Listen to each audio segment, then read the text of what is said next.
I want to thank everyone. The Readiness and Management Support Subcommittee will come to order. The subcommittee meets today to mark up the original bill, the National Defense Authorization Act for fiscal year 2016.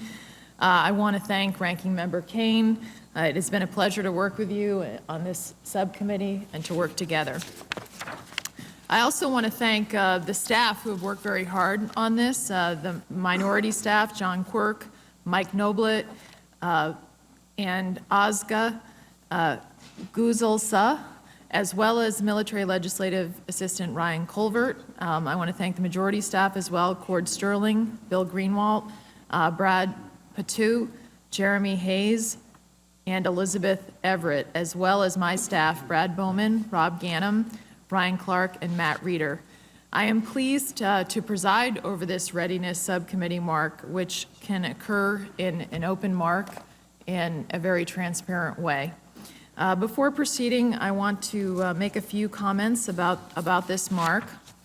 The Readiness mark seeks to prioritize operations and maintenance funding that is essential to military readiness while seeking to streamline and cut funding for headquarters management and overhead, which have grown dramatically, and then to use the savings to fund core readiness priorities and procure important combat assets, and we will discuss this further in the full mark. The Readiness mark also authorizes $8.4 billion for military construction, housing programs, energy conservation, and other activities. And there is one project that is missing that I want to speak to, which I have an amendment, which I will not be offering in this subcommittee, but will be seeking to bring forward and discuss in the full committee.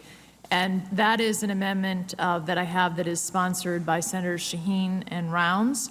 At the Portsmouth Naval Shipyard, there is a junior enlisted barracks that I had the chance to visit on Friday.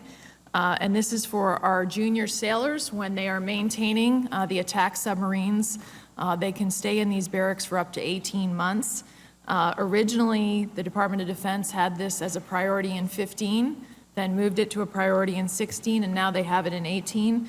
My amendment, which I will discuss in the full committee, would move it back from 18 to 16, and let me tell you why.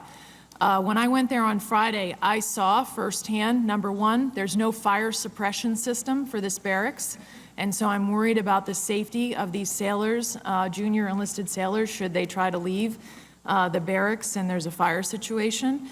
There's also no ventilation system. There's intermittent hot water where they have to sometimes take people out of the barracks and put them in local hotels, but obviously hot water is important if you're going to be someplace for 18 months and you'd like to take a shower. In addition to that, there's mold that has been found in the walls, and you can imagine what that would do with a lack of any ventilation system.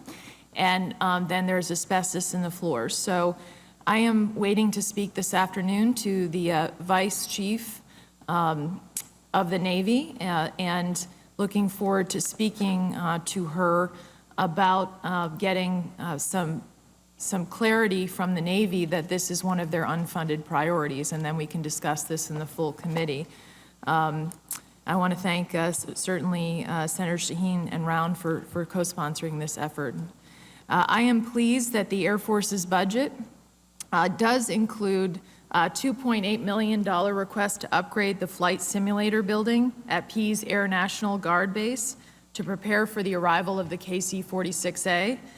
The Air Force has also included on its unfunded priority list a request for $1.3 million for the KC-46A trainer. And I'm pleased that the mark authorizes these projects to allow the basing of the KC-46A going forward at Pease. The Readiness mark also includes important acquisition reform provisions.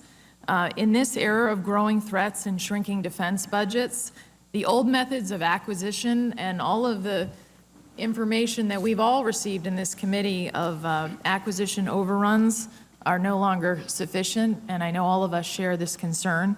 We owe our troops the best equipment, and we owe hard-paying taxpayers hardworking taxpayers responsible stewardship of their dollars. So for that reason, I'm pleased that the Readiness mark puts forward a significant number of historic acquisition reform initiatives that are designed to get our troops what they need more quickly, more efficiently, and in a cost-effective manner. I'm also pleased that the Readiness Mark includes my best value contracting provision. Our troops who put their lives on the line for our freedom and security, when we're talking about their personal equipment that keeps them safe, the cheapest is not always the best, and we need to make sure that they have the best to remain safe. In combat, as well as in training, quality personal protective equipment like body armor and helmets can prevent serious injuries and means a very big difference between life and death from those who sacrifice the most for our nation. We heard testimony at the beginning of the Readiness Subcommittee about the department's request, one of the first hearings we had for another request for a base realignment and closure round. We saw with the 2005 base realignment and closure round that the department, that whole round cost a lot more than we anticipated, and we didn't see the cost savings that we thought we would achieve from that. So at a time when the department cannot afford to fully fund key readiness requirements, I do not support giving the department the authority to pursue a BRAC round. This mark does not authorize another BRAC round and includes a provision that makes clear that nothing in the Act shall be construed to authorize an additional BRAC round. In the past, the subcommittee has used the chairman's mark as the markup vehicle subject to amendment. The staff has briefed the markup recommendations in detail to the staff of the subcommittee members. Unless there's an objection, we will adopt the chairman's mark subject to amendment. There being no objection, it is so ordered. Chairman McCain has expressed a concern that we ensure that when we ask the Department of Defense to provide a reporting requirement, that we are thoughtful in doing so to ensure that they can focus on their core functions. Therefore, any member of this subcommittee who would like to adopt an amendment that requires the department to prepare a report must make their amendment pending as we go through the subcommittee markup. At this point, I would like to offer Ranking Member Senator Kaine the opportunity to make an opening statement, and I thank Senator Kaine.